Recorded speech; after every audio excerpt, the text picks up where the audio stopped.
Hi, Emily here, Leadership for Sustainable Development.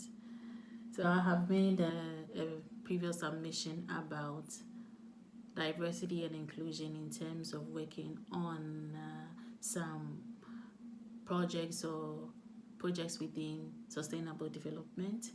And so, so aside the different groups that I mentioned, like social groups, academic disciplines, and different aspects, I also want to touch on the fact that these diversity and inclusion of getting involved with different teams, different groups, maybe different organizations or different teams within an organization also bother more on sustainable goal 17, which is partnerships. So we have to also come to an understanding that without partnerships it will be very difficult to work or to achieve on a certain task or a certain project. So partnership, regardless how it is, even if you are working with one person or two person, at the end of the day there is a partnership going on there.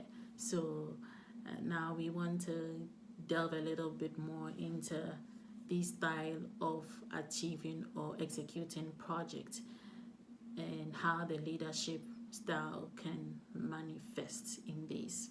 So we are going to look at the issue of leaders with higher IQ than EQ. So IQ, of course, we all know, but EQ is more of an emotional intelligence, how they are able to merge or marry emotional intelligence with their higher IQs.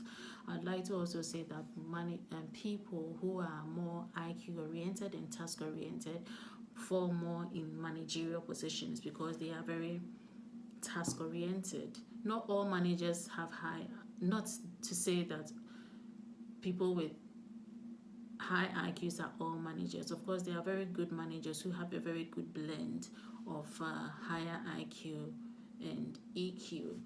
It is fantastic. There are quite a number of people out there, but majority of them fall in the category of task-oriented and managing duties or managing tasks and projects rather than in a situation of leading people. So these people, what are some of the ways or how do they manifest in their leadership?